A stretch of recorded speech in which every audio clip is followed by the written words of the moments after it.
যে চলে যেতে চায় তাকে চলে যেতে দিতে হয়। পার্টিটা রাজনৈতিক দল হিসাবে আব্বাস সিদ্দিকীর জন্য আপনারা পার্টি করছেন না, আপনারা নওশাদ সিদ্দিকীর জন্য পার্টি করছেন না, আপনারা তাপস ব্যানার্জির জন্য পার্টি করছেন না, এটা আপনাদের বুঝতে হবে। আমরা প্রত্যেকেই রাজনীতি করছি আমাদের নিজেদের জন্য, আমাদের নিজেদের জন্য আমরা রাজনীতি করছি। আমরা মাঝে মাঝে বলে ফেলি না, ভাইজানদের সামনে গিয়ে ফেরেশতা সেজে আমরা বলে ফেলি, ভাইজান আপনার লেগে জানটা পর্যন্ত দিয়ে দিতে রাজি আছি।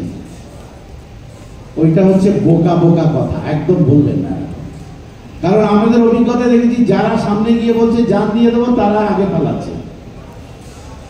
আর জান দেওয়ার কথা বলবেন না, কারণ আপনি বিপ্লব করবেন, আপনি বেঁচে থাকলে বিপ্লব হবে, তাই আপনি নাছর বান্দা হবেন, এ কথা ঠিক। কিন্তু যেখানে দেখবেন জীবনে ঝুঁকি আছে সেখানে যদি সঠিকভাবে প্রতিরোধ না করতে পারেন দুপা পিছিয়ে আসতে হবে, কারণ আপনি প্রাণ দিয়ে দিলেন।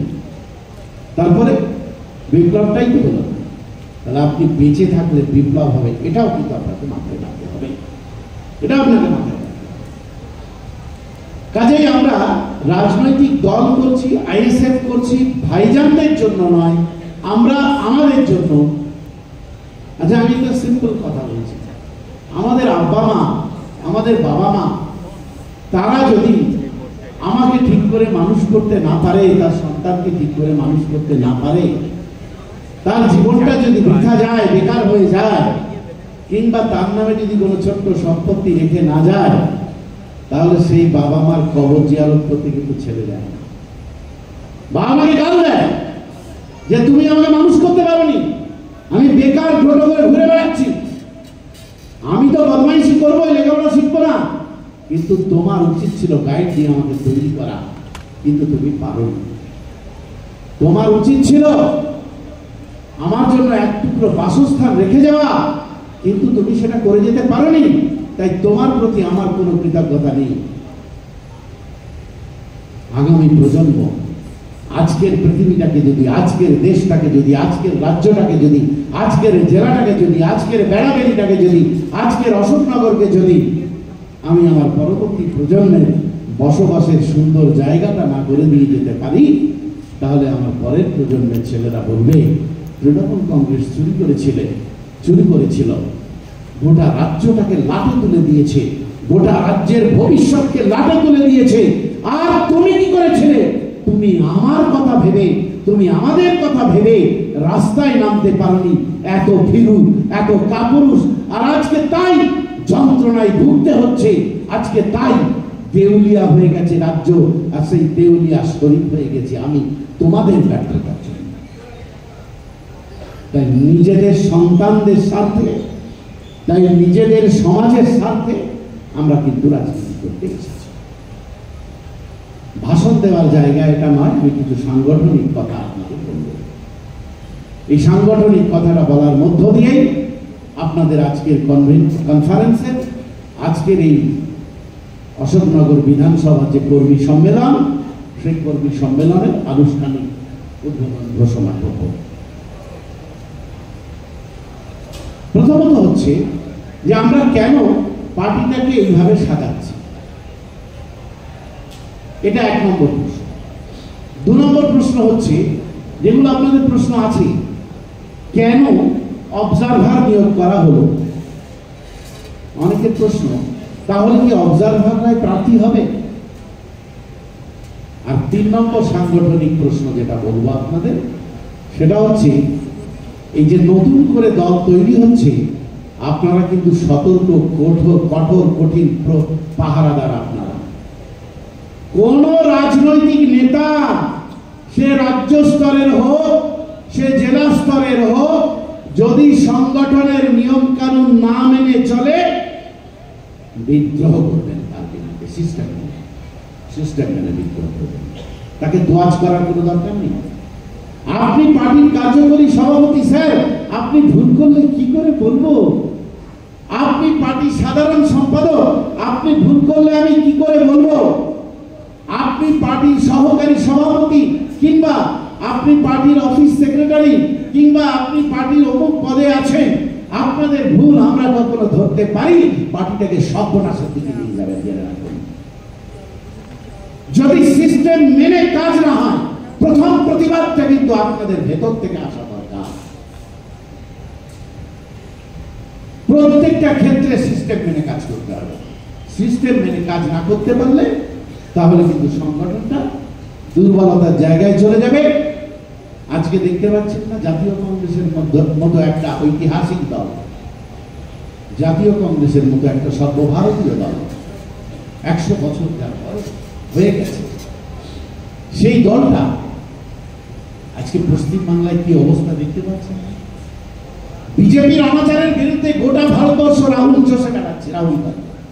তবুও দেখতে পাচ্ছেন কংগ্রেস তার আসন সংখ্যা 100 গোড়ায় নিয়ে যেতে পারছে। কংগ্রেসের কি করুণ অবস্থা, তার একটাই কারণ। তার কারণটা হচ্ছে এই দলটা ব্যক্তিগত মর্জিতে চলে, 1 জন 2 জন 3 জনের মর্জিতে চলে। এই দলটায় কোনো ডেমোক্রেসি নেই। আর আমাদের প্রিয় ছোট ভাইজান বারবার আপনাদের গণতন্ত্রের শিক্ষা দিচ্ছেন। তিনি বলছেন আসুন আমরা বড় ভাইজান, প্রত্যেকটা মুহূর্তে বলছেন যে আমি পারি এটা করে দিতে, কিন্তু না, আপনারা বসুন, বসে আলাপ আলোচনা করে সিদ্ধান্ত নিন। কেন আমরা প্র্যাকটিস করবো না? বড় ভাইজান ছোট ভাইজান যদি মনে করেন যে তারা তাদের মতো করে পার্টিটাকে চালাবেন, পারতেন, চালাতে পারতেন না, কিন্তু তা কিন্তু তারা করেন। তারা প্রতিটা মুহূর্তে ডেমোক্রেসিকে গুরুত্ব দেন, ডেমোক্রেসিকে আলোচনা করেন। আমি একটা ছোট্ট বিষয় আপনাদের বলছি। কোর কাউন্সিল রাজ্যে একটা আছে, সেই কোর কাউন্সিলে 5 জন মেম্বার। এই 5 জন মেম্বারের একটা হোয়াটসঅ্যাপ গ্রুপ আছে। এই হোয়াটসঅ্যাপ গ্রুপে একটা বিষয় নিয়ে কথাবার্তা চলছে। নওশাদ ভাইজান যে হোয়াটসঅ্যাপ গ্রুপে একটা বার্তা দিয়ে দিলেন। হোয়াটসঅ্যাপ গ্রুপে সবাই চাইছে ভাইজান কি বলেন, কিন্তু ভাইজান বললেন না, আমি কিছু বলতে পারি না, মিটিং আছে, মিটিংয়ে বসে আলোচনা হবে, রাজ্য কমিটির মিটিংয়ে বসে আলোচনা হবে।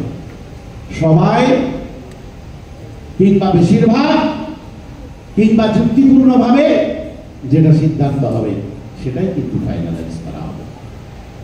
এইটাই আমাদের দলের প্রশিক্ষণ এবং এই প্রশিক্ষণটা দিতে হবে। আমাদের দলের কর্মসূচি তৈরি হয়েছে, খুব শিগগিরই সেটা পাবলিশ করা হবে। দলের রাজনৈতিক প্রস্তাবনা ঠিক হয়েছে, খুব শিগগিরই সেটা পাবলিশ করা হবে। দলের নির্দিষ্ট গঠনতন্ত্র তৈরি করা হয়েছে, খুব শিগগিরই সেটা পাবলিশ করা হবে। দলের রাজনৈতিক যে ঝান্ডা, সেই রাজনৈতিক ঝান্ডা নিয়ে আলাপ আলোচনা চলছে। এসব আপনারা খুব দ্রুত পেয়ে যাবেন। আর তারপরে ওই যে পার্টির রাজনৈতিক প্রস্তাবনা, পার্টির রাজনৈতিক কর্মসূচি, পার্টির রাজনৈতিক সমস্ত কিছু আপনাদের সঙ্গে শেয়ার করা হবে এবং দরকারে আবার একটা প্রশিক্ষণ শিবির হবে, আমরা আলোচনা করব।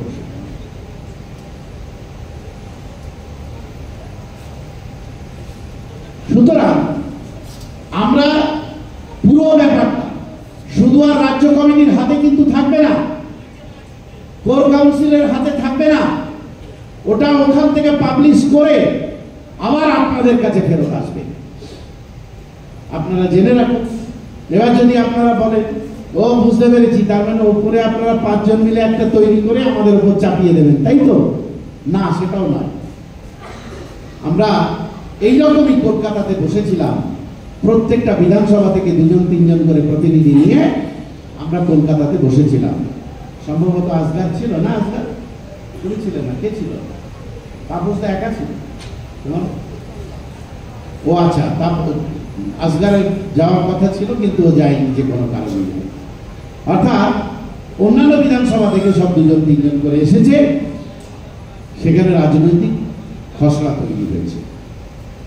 তার ভিত্তিতে কিন্তু এবার থেকে দলটা চালাতে হবে, এবার থেকে দলটা ওর ভিত্তিতে চলতে হবে, ওর বাইরে গেলে হবে না। রাজনৈতিক কর্মসূচির ভিত্তিতে দল চলবে। এবার আপনাদের আমি আরেকটা সাংগঠনিক বিষয় বলছি, অবজারভার। বিগত দিনগুলোতে পার্টির কার্যসূচি চলার ক্ষেত্রে আমরা কিন্তু দেখা গেছে নিয়ম অনুসারে এইটা হওয়া উচিত, তাই না? যে অফিস থেকে কোনো ইনস্ট্রাকশন কার কাছে যাবে? যিনি ওই জেলার দায়িত্বে আছেন তার কাছে যাবে। তারপরে ওই জেলা থেকে বিধানসভায় যিনি দায়িত্বে আছেন তার কাছে যাবে। তারপরে বিধানসভা থেকে অঞ্চলে যে দায়িত্বে আছেন তার কাছে যাবে। তারপরে বুথে যাবে। অর্থাৎ একটা প্রসিডিওর মেনটেন করে এইটাই এবার থেকে হবে। যদি দেখেছেন আপনারা কেউ আমাদের মধ্যে এটাকে ভেঙে সরাসরি আপনার সঙ্গে যোগাযোগ করছে, মুখের উপরে বলে দেবেন আপনার তো আমার সঙ্গে যোগাযোগ করার কথা নয়, আমি জেলার মাধ্যমে, বিধানসভার মাধ্যমে, অঞ্চলের মাধ্যমে খবর পেতে চাই, ছাড়ুন, ফোনটা রেখে দিন, ফোনটা কেটে দেবেন। পার্টিটা এমন একটা রাজনৈতিক একটা প্রাণবন্ত পার্টি হতে হবে, নেতারা সিদ্ধান্ত চাপিয়ে দেবে, এটা হবে না। আপনারা নেতাদের কন্ট্রোল করতে শিখুন। দেখবেন সিপিএম এর কিছু নেই, পশ্চিমবঙ্গে সিপিএম এর এখন কিছু আছে, কিন্তু তাদের সংগঠন খুব মজবুত। সংগঠন মজবুত থাকার জন্য তাদের বিধায়ক নেই, তাদের এমপি নেই, তাদের হাতে কোনো পৌরসভার বোর্ড নেই, তারপরেও কিন্তু ব্রিগেডে মিটিং ডাকলে ওরা ব্রিগেড ভরিয়ে দেয়। কি করে ভরিয়ে দেবে ব্রিগেড? কারণ ওদের ওই সংগঠনটা নিয়ে ব্রিগেড ভরিয়ে দেবে। সুতরাং আমরা সংগঠনের উপরে জোর দিচ্ছি সবচাইতে বেশি। আর তাই এই অশোকনগর বিধানসভা সম্মেলনের 3টে দিন। আচ্ছা, অবজারভারটা বলুন। অবজারভার যিনি হয়েছেন তার কাজ হচ্ছে যে একেবারে অঞ্চল কমিটি এবং বুথ কমিটি পর্যন্ত রেডি করে, বিধানসভা কমিটি অব্দি রেডি করে রাজ্যের কাছে রেডি করে দিয়ে দেওয়া। কারণ মনে রাখবেন, আপনারা আমার থেকে বেশি ভালো জানেন যে বুথ কমিটি যদি ঠিক না থাকে তাহলে কিন্তু ভোটার আপনাকে ভোট দিতে যাওয়ার আগে 5 বার ভাববে। অর্থাৎ বুথে যদি আপনার সংগঠন না থাকে তাহলে ভোটার কিন্তু 5 বার ভাববে। সুতরাং বুথ সংগঠনের উপরে সবচাইতে বেশি জোর দিতে হবে।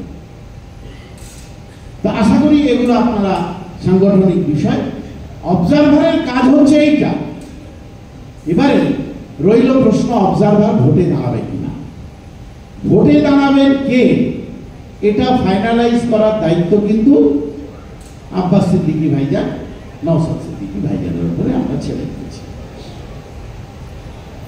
এবার কোন অবজারভার তিনি সুন্দর কাজ করেছেন তার এলাকায়, বড় ভাইজান যদি মনে করেন তাকে সেখানে প্রার্থী করবেন, করতেই পারে। কিন্তু অবজারভার হওয়ার সঙ্গে প্রার্থী হওয়ার কোনো সম্পর্ক নেই, ওটা সম্পূর্ণ বড় ভাইজান ঠিক করবেন। অবজারভারের কাজ হচ্ছে খবরদারি নয়, নিচে তলা পর্যন্ত নেমে গিয়ে কাজ করা। গোটা রাজ্যে কাজ করতে গিয়ে দেখতে পাচ্ছি এটাই কিন্তু কঠিন কাজ, সবচাইতে কঠিন কাজ। আর এই সবচাইতে কঠিন কাজটা যদি আপনারা সফল করতে পারেন তাহলে কিন্তু সেটা সত্যি একটা বড় অ্যাচিভমেন্ট হবে। রাজনৈতিক দল হিসাবে আমরা অন্যান্য রাজনৈতিক দলের কাছে চ্যালেঞ্জ ছুড়ে দিতে পারব। এবার আমি দু একটা রাজনৈতিক কথা বলে আমার কথা শেষ করব। আচ্ছা, এলাকায় সংগঠন যদি আপনি ভালো করে গড়ে তুলতে চান, যদি এই কথাগুলো রাজনৈতিক কথা হলেও সাংগঠনিক কথার সঙ্গে সম্পৃক্ত, যদি এলাকায় ভালো করে আমরা সংগঠন গড়ে তুলতে চাই তাহলে আপনার এলাকার ইস্যুতে আন্দোলন গড়ে তুলতে হবে। যেমন আমি প্রস্তাব দেব আপনাদের, এই সম্মেলন থেকে আপনারা কর্মসূচি নিশ্চয়ই নেবেন। সেই কর্মসূচির মধ্যে আমার দেওয়া প্রস্তাব অলরেডি হয়তো আপনারা ভেবেছেন, তবুও আমি প্রস্তাবটা দিচ্ছি যে যে সমস্ত জায়গাতে পঞ্চায়েতে আমাদের সদস্য আছে সেই সদস্যদের কিন্তু তাদের যে দেওয়া অ্যাকশন প্ল্যান, সেই অ্যাকশন প্ল্যান অনুযায়ী পঞ্চায়েতের বোর্ড তারা কিন্তু কাজ দেয় না, এটা আমি নিশ্চিত। তাহলে গ্রামের মানুষকে সংগঠিত করে, আপনার বুথের মানুষকে সংগঠিত করে যদি একাধিক হয়, একাধিক বুথের মানুষকে সংগঠিত করে পঞ্চায়েত ঘেরাও করতে হবে, পঞ্চায়েত ডেপুটেশন। মনে রাখবে, শুধু পঞ্চায়েতে ডেপুটেশন দিলে হবে না, পঞ্চায়েতে ডেপুটেশন দিলে হবে না। সরকারি যে আমলারা বসে আছে ভিডিও, তারা বলে, তাদের কাছে গেলে তারা বলে এটা তো পঞ্চায়েতের দায়িত্ব, আমি কি করব। আমাদের ছোটবেলায় জ্যোতিবাবু বলতেন, বুঝলেন, এটা আপনারা শিখে রাখুন, ভাষা আমরা চালু করছি। কিসের গভর্নমেন্ট এমপ্লয়ি বাবা তোমরা? জ্যোতিবাবু বলতেন, কিসের গভর্নমেন্ট এমপ্লয়ি তোমরা? তোমরা হচ্ছে পাবলিক সার্ভেন্ট। আমাদের থিঙ্কিং এ আনতে হবে। আমরা গিয়ে হাত জোর করে স্যার স্যার করি, এটা বলা যাবে না, এই স্যার স্যার করা যাবে না। তুমি হচ্ছে পাবলিক সার্ভেন্ট, তোমাকে পাবলিক পরিষেবা দেওয়ার জন্য রাখা হয়েছে। ভিডিও যদি বলেন পঞ্চায়েত ডেপুটেশনের পরে আপনাদের যেতে হবে, আলটিমেটলি ভিডিওকে ঘেরাও করতে হবে। ভিডিওরা চাইবে যে তোমরা আইএসএফ আর টিএমসি ফাটাফাটি করো, কিন্তু আপনাকে ভিডিওকেই আসলে ধরতে হবে। আচ্ছা, ভিডিওর পুরো নাম কি আপনারা জানেন তো? সমষ্টি উন্নয়ন আধিকারিক, তাই তো নাকি? ভিডিওর পুরো নাম হচ্ছে বাংলা ভাষায় সমষ্টি উন্নয়ন আধিকারিক। তাহলে সমষ্টি, সমষ্টি মানে এই আমরা সমষ্টি, তাহলে সমষ্টির উন্নয়ন হচ্ছে কিনা সেটা দেখবে কে? আধিকারিক দেখবে তো নাকি? তাহলে সে চেয়ারে বসে 1 লাখ টাকার উপরে মাইনে নেবে আর বলবে ভাই ওটা টিএমসির প্রধান আছে, তোমরা কথাবার্তা বলে ওখান থেকে কাজ বার করো। আমি কি করব? তোর কাজ কি? তোমার কাজ হচ্ছে সমষ্টি উন্নয়ন করা। তোমার কাজ এটা দেখা যে পঞ্চায়েতে যে উন্নয়নের টাকা আছে, সেই উন্নয়নের টাকা কিংবা সমিতি যে উন্নয়নের টাকা আছে, সেই উন্নয়নের টাকা সমবন্টন হচ্ছে কিনা। এই জন্যই তুমি সমষ্টি উন্নয়ন আধিকারিক। এসব ভাষায় কথা বলা ভুলে গেছে মানুষ, তাই এগুলোকেই আপনাদের করতে হবে। আর ও চেষ্টা করবে, সরকারি আধিকারিক চেষ্টা করবে, কারণ ও তো জানে ও পাবলিক সার্ভেন্ট না, ও জানে ও পাবলিকের প্রভু। আপনাদের মনে করিয়ে দিতে হবে যে তুমি পাবলিক সার্ভেন্ট, তোমার কাজ হচ্ছে পাবলিকের উন্নয়ন হচ্ছে কিনা, সমষ্টির উন্নয়ন হচ্ছে কিনা এটা দেখার তোমার দায়িত্ব। আর না হলে তোমাকে টেনে নিয়ে যাবো হাইকোর্টে। পঞ্চায়েত প্রধানের বিরুদ্ধে মামলা করবো না, সরকারি অফিসারের বিরুদ্ধে মামলা করুন। পঞ্চায়েত প্রধানের বিরুদ্ধে মামলা করবে, টিএমসির গুন্ডারা হামলা করবে। কেন ভাই? গ্রামে নিজেরা মারপিট করবে দেখার জন্য। 1.5 লাখ টাকা মাইনে দিয়ে গভর্নমেন্ট একজন অফিসারকে রেখেছে, আপনি রেখেছেন, আপনারাও রেখেছেন। তাহলে সেই অফিসার দেখবে, আপনি তাহলে কাকে ধরবেন? ওই অফিসার। আন্দোলনের ভাষা বদলাতে হবে, আন্দোলনটা করতে হবে। একদিকে যেমন পঞ্চায়েতের বিরুদ্ধে নিশ্চয়ই করব, কিন্তু আমার আন্দোলনের অভিমুখটা হবে ব্লক এবং জেলায় যারা প্রশাসনিক আধিকারিক। তুমি ঘোড়ায় ঘাস কাটবে, তুমি বসে বসে ঘাস কাটবে, তোমার কাজ না। কাজেই আপনারা অশোকনগর বিধানসভায় যতগুলো পঞ্চায়েতে কাজ আছে, প্রথমে পঞ্চায়েত ডেপুটেশন গুলো কমপ্লিট করবেন, আর তারপরে বিধানসভা ভিত্তিক মানে আপনাদের যে ব্লক আছে, অশোকনগর ব্লকে আপনারা ডেপুটেশন দেবেন, ঘেরাও করবেন। সরকার বিরোধী লড়াই বন্ধ হয়ে গেছে। কি হচ্ছে বলুন তো? রাজনৈতিক দলগুলো লড়াই করছে, মানে আইএসএফ লড়ছে টিএমসির বিরুদ্ধে, কিন্তু আইএসএফ লড়বে টিএমসির বিরুদ্ধে না, আইএসএফ লড়বে গভর্নমেন্টের বিরুদ্ধে। আমার সঙ্গে টিএমসির ছেলে ঝগড়া নেই। তাহলে গভর্নমেন্ট অথরাইজেশন কাকে দিয়েছে? বিডিওকে দিয়েছে। ধরবো বিডিওকে, 2 লড়ার সঙ্গে। ও আসগার আলী আর ডাক্তার ভাই আর তাপস ব্যানার্জি মারপিট করবে না তৃণমূলের নেতাদের সঙ্গে, আর তুমি মজা নেবে? এসব বন্ধ করতে হবে। তাই একটা উৎকৃষ্ট সঠিক চিন্তন ভিত্তিক প্রগতিশীল ভাবনার, বহুমুখী চিন্তা ভাবনার, শ্রমজীবী মানুষের, কৃষিজীবী মানুষের, একটা রাজনৈতিক দল হিসেবে আমরা প্রতিষ্ঠিত হতে চাইছি। আর এই প্রতিষ্ঠিত হতে চাইছেন বলে অন্য কোনো রাজনৈতিক দল আপনাকে পাত্তা দেবে না। আমরা যাদের সঙ্গে জোট করে ভোটে লড়াই করি, জোট হবে কিনা সেটা তো পরবর্তীকালে ঠিক হবে, তারাও আমাদের পছন্দ করে না। কেন পছন্দ করবে না? কারণ তারাও তো অ্যাডজাস্টের পলিটিক্স করছে, আর আপনি তো অ্যাডজাস্টের পলিটিক্স করছেন না। তারা তো সমঝোতার রাজনীতি করছে, আপনি তো সমঝোতার রাজনীতি করছেন না। আপনি রাজনীতি করছেন মানুষের পাওনার রাজনীতি করছেন, অধিকারের রাজনীতি করছেন। এটা আপনারা জেনে রাখুন। 2021 সালের ইলেকশনের আগে মমতা ব্যানার্জি প্রতিনিধি পাঠিয়েছিল। যাকে পাঠিয়েছিল সে বাংলার এক নামকরা টিভি চ্যানেলের মালিক, বাংলার এক নামকরা টিভি চ্যানেলের মালিক। বেটা জেল খাটছে, এখনো জেল খাটছে, দুর্নীতির দায়ে এখনো জেল খাটছে, সিবিআই ধরে জেল খাটাচ্ছে। সে গিয়েছিল আমাদের কাছে আপোষ করার জন্য 21 সালে। তৃণমূলের নেতাদের বলতে থাকবেন, হাসতে হাসতে বলবেন, বললেন কি রে তোদের দিদি পাঠিয়েছিল কৌস্তব রায়, নাম জেনে রাখুন। কৌস্তব রায় কলকাতা টিভির মালিক, জেনে রাখুন, প্রচার করুন, বলবেন হাঁটু গেড়ে বসেছিল তোদের দিদি কৌস্তব রায়কে পাঠিয়েছিল। আর ওই যে সিদ্দিকুল্লাহ, মমতা ব্যানার্জি 1 বছর আগেও যাকে পাকা কুল্লা বলেছিল, সত্যি মনে ঠিকই বলেছিল, পাকা কুল্লাই বটে।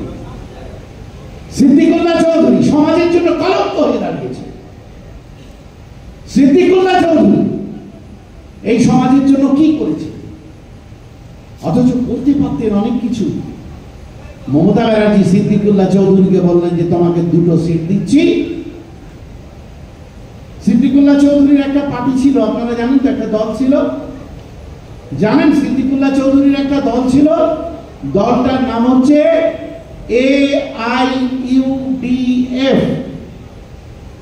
আসামে যে বদরুদ্দিন আজমল সাহেব আছেন, নাম জানেন? সেই বদরুদ্দিন আজমল সাহেবের দল AIUDF। মমতা ব্যানার্জি, তার প্রতীক হচ্ছে তালা চাবি। মমতা ব্যানার্জি বললেন সিদ্দিকুল্লাহ তোমাকে তোমার দলের নামে ভোটে দাঁড়াতে দেবো না, তোমাকে আমি 2টো টিকিট দিচ্ছি, তুমি টিএমসির নামে দাঁড়িয়ে যাও। সিদ্দিকুল্লাহ কি করলো জানেন? কত বড় লোভী! তাড়াতাড়ি তার পার্টির ফ্ল্যাগ ব্যানার সব ছুঁড়ে ফেলে দিল, দিয়ে টিএমসির ক্যান্ডিডেট হয়ে দাঁড়িয়ে গেল। আর আপনার ভাইজান, আমাদের প্রিয় নেতা নওশাদ সিদ্দিকী ভাইজানকে 40 দিন জেল খাটিয়ে, 41 দিন জেল খাটিয়েছে। তাকে কিনে নেওয়ার চেষ্টা করেছে, নলেজ সিটি করে দেওয়ার প্রস্তাব দিয়েছে, অনেক অনেক প্রস্তাব এসেছে।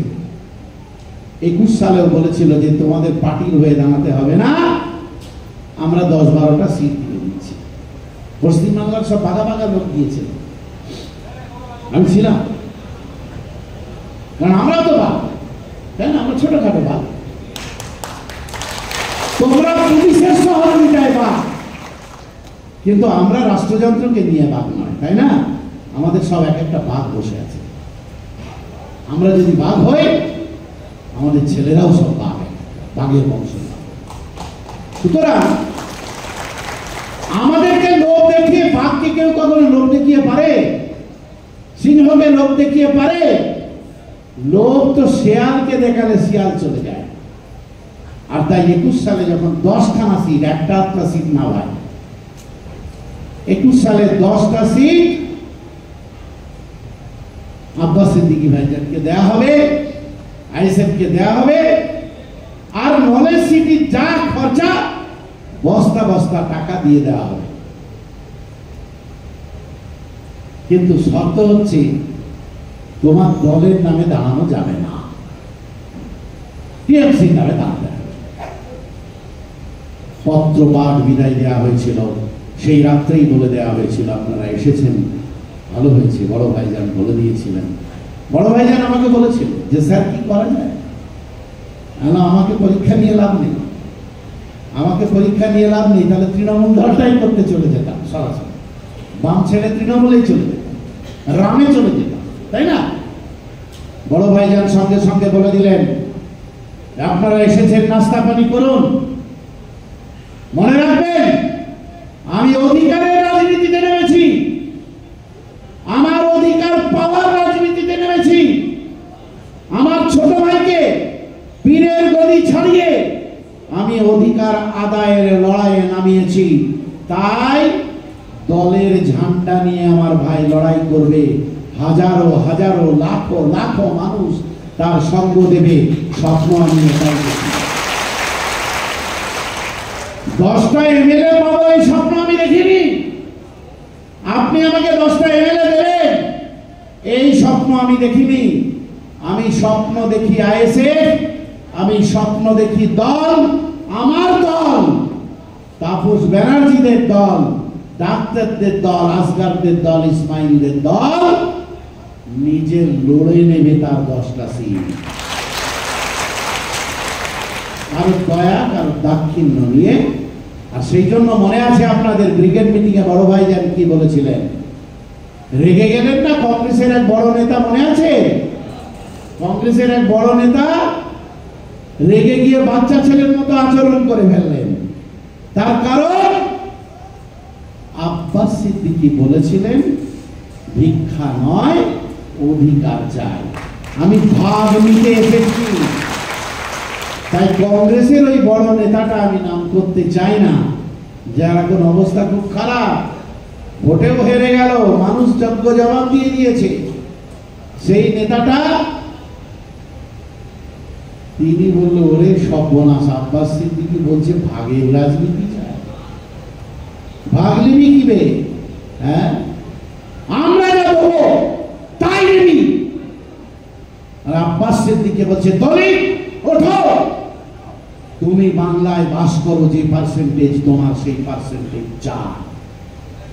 মুসলমান জাগো। তাপস ব্যানার্জি বলছেন যে তুমি সংখ্যালঘু নাও, ওটা তো সংখ্যার নিরিখে তুমি সংখ্যালঘু। তাই যতটা তাপস ব্যানার্জির অধিকার আছে ঠিক ততটা তোমারও অধিকার আছে। তাই তাপস ব্যানার্জি অন্য কোনো দলে না গিয়ে আব্বাস সিদ্দিকী ভাইজানের এই ভাগের রাজনীতির দলে এলেন। তিনি বললেন যে হ্যাঁ, আমি একজন ব্রাহ্মণের সন্তান হিসাবে আমার দায়িত্ব প্রত্যেকটা মুসলমান, প্রত্যেকটা দলিত, প্রত্যেকটা আদিবাসী তার যেন অধিকার বুঝিয়ে দিতে পারি, এটা সত্যিকার দায়িত্ব আমার। আর তাই ভাইজান যখন ভাগের রাজনীতির কথা বলেছেন যে এলো কে গেল আমার জানার দরকার নেই, আমি ছোট ভাইজান বড় ভাইজানের সাথে ভাগের রাজনীতি জানি। তাই এবারও কিন্তু কঠিন লড়াই, জোট হবে কি জোট হবে না এই প্রশ্নটা যারা করবেন তাদের দ্বারা ভাই রাজনীতি হবে না। ও কি হবে দেখা যাবে। আমার পার্টি যা সিদ্ধান্ত নেবে, পরিস্থিতি অনুযায়ী যা সিদ্ধান্ত হবে, সেই সিদ্ধান্ত অনুযায়ী আমরা লোক। গতবার জোট হয়েছিল আপনারা জানেন। আমি ভাঙড়ের তুষারদাকে বলেছিলাম, সিপিএম এর রাজ্য নেতা, ওনার বাড়ি ভাঙড়ে, আমি বলেছিলাম সব সিপিএম এর লোকেরা যদি নওশাদ সিদ্দিকীকে ভোট দিত তাহলে নওশাদ সিদ্দিকী 1 লাখের বেশি ভোটে জিতত। কিন্তু আপনারা পারেন, আপনারা আপনাদের কর্মীদের, আপনাদের সমর্থকদের, আপনাদের অ্যাক্টিভিটিসদের, যারা অ্যাক্টিভিস্ট তাদের ভোটটা বাক্সে ফেলাতে পারেননি। কেন পারেননি আমি দেখিয়ে দিয়েছি। অমুক বুথে আপনাদের এতগুলো লোক আছে, অন্তত এলসিএম কেন, কিন্তু ওখানে আইএসএফ ভোট পেয়েছে 2টো, কেন? তাই না? আর সেই জন্য আমরা ঝগড়া করব। সেই জন্য আমার পার্টির চেয়ারম্যান পিজারা নওশাদ সিদ্দিকী, আমার আপনার প্রিয় নেতা নওশাদ সিদ্দিকী ভাইজান সিদ্ধান্ত অনুযায়ী অ্যাডভান্স টিকিট দিয়ে দিলেন বামফ্রন্ট, যে ভাই ওই ভোটের সময় গলা জড়াজড়ি করলে নিচু তলার কর্মীদের ভোট বাক্সে ফেলানো যায় না, এটা কেন দোষ না। আসুন আমরা এখন থেকে জোট বাঁধি, এখন থেকে জোট বেঁধে অধিকার আদায়ের যে লড়াই একসঙ্গে করি। এখন সাড়া দেয়নি, জানি না সাড়া দেবে কিনা, নিশ্চয়ই দেবে সাড়া। জনগণ জেনে গেছে, চিঠি দেওয়া হয়েছে। গতকাল কংগ্রেসের যে দায়িত্বে আছেন যিনি শুভঙ্কর সরকার, প্রদেশ কংগ্রেস সভাপতি, তাকেও চিঠি দেওয়া হয়েছে যে ভাই আসুন আমরা ঐক্যবদ্ধ হয়ে লড়াই করি। এই ঐক্যের বার্তাটা দিয়েই আমি আমার কথা শেষ করব। প্রকৃত যারা বিজেপিকে রুখতে চান, আসুন আমরা ঐক্যবদ্ধ হই। এই দাবিটা কি ভুল ভাই? কারণ আমাদের কাছে তৃণমূল নিশ্চয়ই শত্রু, আমাদের কাছে তৃণমূল নিশ্চয়ই শত্রু, কিন্তু তৃণমূলকেও আমরা বলবো সত্যি যদি তুমি বিজেপি বিরোধী হও, এসো আইএসএফ এর সঙ্গে, কংগ্রেসের সঙ্গে, বামেদের সঙ্গে জোটবদ্ধ হয়ে এই বাংলাতে লড়াই করো, বিজেপিকে শূন্য করে ছেড়ে দিই আমরা সবাই। ও সেটা তো তুমি করবে না, তার কারণ তুমি শুভেন্দুকে পাঠিয়ে রেখে দিয়েছো। আচ্ছা বলুন তো, শুভেন্দু অধিকারী যেসব কথা বলে তাদের তো জেলে থাকা উচিত, তাই না? যেসব হিন্দু মুসলমান করছে তাদের তো জেলে থাকা উচিত। এটা মমতা ব্যানার্জি চান, এটা করুন। এটা যত করবে সংখ্যালঘু মুসলমান তত আমার কোলে চড়ে বসবে। তবে ও এটাও বুঝেছে কোলে চড়ার দিন শেষ। আমি একটা অঙ্ক দিয়ে আপনাদের শেষ করব। আচ্ছা বলুন তো, লোকসভা ইলেকশনে বিজেপি পশ্চিমবাংলায় কটা সিট পেয়েছিল? 12টা সিট পেল। সারা ভারতবর্ষের অবস্থা খারাপ, পশ্চিমবঙ্গের অবস্থা খারাপ হয়েছে, 12টা সিট পেয়েছে। আচ্ছা একবার ভেবে দেখুন তো, যদি বাম, কংগ্রেস, আইএসএফ, তৃণমূল সত্যিকার বিজেপি বিরোধী জোট একটা তৈরি করা যেত, তাহলে বিজেপি 12টা পেত না 0 পেত? একটাও সিট পেত না বিজেপি। মমতা ব্যানার্জি ইন্ডিয়া জোটের মেম্বার, তৃণমূল কংগ্রেস ইন্ডিয়া জোটে আছে, সারা ভারতবর্ষে সিপিএম, টিএমসি, কংগ্রেস জোট হলো। আর পশ্চিমবাংলায় এসে মমতা ব্যানার্জি বলল না না এখানে জোট করা যাবে না, কারণ মোহন ভাগবতের দুর্গা, আরএসএস এর দুর্গা বলল এখানে জোট করলে তো বিজেপি শূন্য হয়ে যাবে। তাই বিজেপিকে তো শূন্য করা যাবে না, সেই জন্য। সুতরাং 12টা সিট তাকে উপহার দেওয়া হলো। আমি কালকে ঘুমাতে আমার প্রোগ্রাম, ঘুমাতে না, সোয়াই শেরপুরে আমার কর্মসূচি ছিল। তা সোয়াই শেরপুর থেকে ছেলেরা বললো স্যার বিড়া স্টেশন কাছে হবে, আর চলো বিড়া স্টেশনে ছেড়ে দাও। তাহলে ওই গুমার ওপর দিয়ে গিয়ে নাকি বিড়া আছে, ওই বিড়া স্টেশনে ছেড়ে দাও। আমি সেখানে দেখলাম তৃণমূল কংগ্রেসের আপনাদের এখানকার খুব বড় নেতা, আমি নামটা আর বলছি না, বিনায়ক বোধহয় তিনি ওখানে বক্তব্য রাখছিলেন। তিনি বক্তব্য রাখতে গিয়ে বলছেন আসুন আমরা সবাই মিলে চেষ্টা করি বিজেপিকে 50-এর মধ্যে বেঁধে রাখতে। কেন ভাই 0 বলছো না? বিজেপিকে 0-তে নামাবে না, বিজেপিকে পুরো শেষ করবে না, 50-এর মধ্যে বেঁধে রাখি। কে বলছে? আপনাদের জানি না, আমার মনে হলো বিধায়ক, যাই হোক আপনাদের এখানকার বড় নেতা একজন, উনি বলছেন যে বিজেপিকে 50-এর মধ্যে বেঁধে। এবং আমি দাঁড়িয়ে শুনছিলাম, ট্রেন আসতে দেরি হচ্ছে, দাঁড়িয়ে শুনছিলাম, বলছে ভোট ভাগ করতে দেবেন না, নাম না করেই বলছে যে একটা দল আছে তারা ভোট ভাগ করতে এসছে, মাইনরিটি ভোট ভাগ হয়ে যাবে আর বিজেপি জিতে যাবে। কাল থেকে আমি যে অঙ্কটা শিখিয়ে দিচ্ছি, এই অঙ্কটা কাল থেকে না আজ থেকে গিয়ে পাড়ায় আলোচনা করবেন, দেখবেন সবাই শুধরে যাবে। অঙ্কটা শিখে নিন, সহজ অঙ্ক। আমি আর্টস পড়েছি ভাই, কিন্তু অঙ্কে দুর্বল ছিলাম না, বাবার অর্থনৈতিক অবস্থা তত সব ভালো ছিল না বলে সায়েন্স পড়িনি, কারণ সায়েন্স পড়তে গেলে টাকা লাগে, অনেক টাকা লাগে। তো যাই হোক, আর তাছাড়া আমরা যখন পড়াশোনা করেছি না, গাইড দেওয়ার মতো কেউ ছিল না, যে করবে এইভাবে চলো ওইভাবে চলো, গাইড দেওয়ার কেউ ছিল না। তাই অঙ্কে দুর্বল ছিলাম না।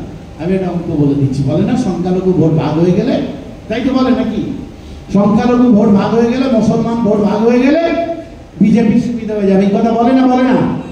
আমি অঙ্কটা শিখিয়ে দিচ্ছি, মন দিয়ে শুনুন, আর এই অঙ্কটা আলোচনা করবেন পাড়ায় গিয়ে, যারা এই কথা বলে তার সঙ্গে নিজেদের মধ্যে আলোচনা করে লাভ নেই, ঠিক আছে? আচ্ছা, ভারতবর্ষে বিজেপি এই মুহূর্তে কত পার্সেন্ট ভোট পেয়ে ক্ষমতায় আছে আপনারা জানেন? ভারতবর্ষে বিজেপি কত পার্সেন্ট ভোট পেয়ে ক্ষমতায় আছে? অনেকটা সময় নিয়ে নিচ্ছি আপনাদের থেকে, জানেন আপনারা কেউ? 31 থেকে 32%-এর মাঝামাঝি অফিসিয়াল। গোটা ভারতবর্ষে যা ভোট পড়েছে সেই প্রদত্ত ভোটে 31 থেকে 32% মাঝামাঝি ভোট পেয়ে বিজেপি জিতেছে, ক্ষমতায় এসেছে। সংখ্যাগরিষ্ঠতাও তো পায়নি, তাই না? ও তো নীতিশকে আর ওই নাইডুকে নিয়ে সংখ্যাগরিষ্ঠ হলো। তাহলে ভারতবর্ষে ভালো করে শুনুন অঙ্কটা, সহজ অঙ্ক, কঠিন অঙ্ক না। আচ্ছা বলুন তো, বিজেপিকে মুসলমানরা ভোট দেয়? নর্মালি কি মনে হয়, মুসলমানরা ভোট দেয়? কি মনে হচ্ছে আপনাদের, মুসলমানরা ভোট দেয়? আমার মনে হয় না বিজেপিকে মুসলমানরা ভোট দেয়। তাহলে বিজেপি যে 31 বা 32টা ভোট পেয়েছে, ওটা এভারেজে 32ই ধরুন, 100-র মধ্যে যে 32টা ভোট পেয়েছে, 32টা ভোট কার? হিন্দুত্ব। 32টা ভোট হিন্দু দিয়েছে। তো তাহলে 100টা হিন্দুর মধ্যে কটা হিন্দু বিজেপিকে পছন্দ করে? এবার হিন্দুদের হিসেবে আসে, 100টা হিন্দুর মধ্যে বিজেপিকে পছন্দ করে কটা হিন্দু? 32টা হিন্দু। সবাই কিন্তু হিন্দু রাষ্ট্রের কারণে পছন্দ করে না, বিভিন্ন কারণে। কেউ কেউ তৃণমূলের অত্যাচারের হাত থেকে বাঁচার জন্য ভোট দিচ্ছে বিজেপিকে, এইসব বিভিন্ন কারণ আছে, আমরা তাদের বোঝাতে পারছি না। তাহলে 100টা হিন্দুর মধ্যে 32টা হিন্দু বিজেপিকে পছন্দ করে বা বিজেপিকে ভোট দিয়েছে। আচ্ছা, 32টা হিন্দু যদি 100টা হিন্দু থেকে বাদ যায়, তাহলে কটা হিন্দু রয়ে গেল? আমি হিন্দু মুসলমান পলিটিক্স করছি না, আমি আপনাদের বোঝানোর জন্য বলছি। তাহলে 68টা হিন্দু রয়ে গেল যারা বিজেপিকে পছন্দ করে না, তাই তো? 68টা হিন্দু বিজেপিকে পছন্দ করে না। তার মানে আমার 68টা বাপ ভাই, 68টা হিন্দু মা বোন, তারা বিজেপিকে এখনই ভারত মহাসাগরে ফেলার জন্য প্রস্তুত আছে। আছে না নেই? অঙ্ক কি বলছি? তারা প্রস্তুত আছে। তারপরেও আমি বলছি, আপনিও বলবেন এবার। আচ্ছা, গোটা ভারতবর্ষের প্রেক্ষাপটে মুসলিম ভোট কত, এটা আপনাদের জানা আছে? গোটা ভারতবর্ষে, আমরা তো ভারতবর্ষের হিসাব করছি, ওটাই আবার রাজ্যে এফেক্ট হবে। গোটা ভারতবর্ষে মুসলমান বসবাস করে সরকারি হিসাবে 20 থেকে 22%, পশ্চিমবঙ্গে একটু বেশি, 20 থেকে 22%। আবার আরেকটা হিসেব আছে, তারা বলছে 14%। আচ্ছা, যদি 20 ধরেন বা 14 ধরেন, আচ্ছা বলেন তো, 20 বা 14 কিংবা 20 দিয়ে কি 32কে হারানো যায়, না 68 দিয়ে 32কে হারানো যায়? আচ্ছা, এই 20 জন আর 14 জন, যদি 14 জন ধরুন আর 20 জনই ধরুন, আচ্ছা 20 জন যদি ধরেন, ভোটার কি 20 জন? তা তো না, ভোটার তো আর একটু কম, 16% হয়তো হবে।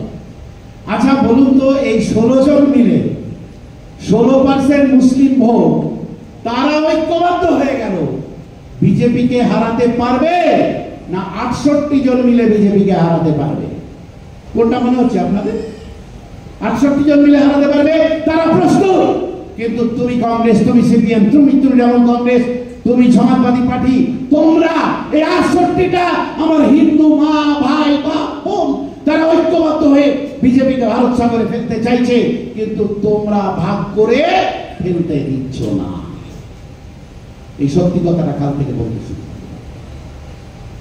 মুসলমানেরা ধনীদের আর আদিবাসী, হ্যাঁ মুসলমান ভোট এক হলে, মুসলমান ভোট ভাগ হয়ে গেলে বিজেপির সুবিধা হবে, হ্যাঁ আদিবাসী ভোট ভাগ হয়ে গেলে বিজেপির সুবিধা হয়ে যাবে। আমি সব বানানো গল্প, হ্যাঁ বানানো গল্পটা বন্ধ হোক, সত্যি গল্পটা প্রচার হোক যে বিজেপির বিরুদ্ধে থাকা 68টা হিন্দুর ভোট তোমরা সবাই মিলে ভাগ করে দিচ্ছ। এসো, সত্যি যদি বিজেপি বিরোধী হতে চাও, ওই 68টা হিন্দু বাবাই বাপন তারা ঐক্যবদ্ধ হয়েছে, আর আমরা ওই 14 জন ঐক্যবদ্ধ হয়ে ওই গঙ্গার বঙ্গোপসাগরে ফেলে দিয়ে আসি। এই সফলতা। আর তাই আমাদের রাজনীতির যে পরিভাষা, সেই পরিভাষা সবার পছন্দ হবে, সবার পছন্দ হবে না। তাই এই পরিভাষাতে এগিয়ে যেতে চাই বলে আজকের এই সম্মেলন, এই পরিভাষা অনুযায়ী পরিকাঠামো তৈরি করতে চাই বলে আজকের এই সম্মেলন, এই পরিভাষা এই পরিকাঠামো অনুযায়ী রাজনৈতিক দলটাকে আমরা এগিয়ে নিয়ে যেতে চাই বলে আজকের এই সম্মেলন। আমি বক্তব্য শেষ করছি আপনাদের সম্মেলনের শুভ সূচনা ঘোষণা করে, আপনাদের সম্মেলনের শুভ উদ্বোধন ঘোষণা করে আমি আমার কথা শেষ করলাম। ইনকলাব জিন্দাবাদ, পার্টি চেয়ারম্যান প্রিয় ভাইজান নওশাদ সিদ্দিকী জিন্দাবাদ, বড় ভাইজান জিন্দাবাদ, আর অশোকনগর বিধানসভা কর্মী সম্মেলন জিন্দাবাদ। বিপ্লব দীর্ঘ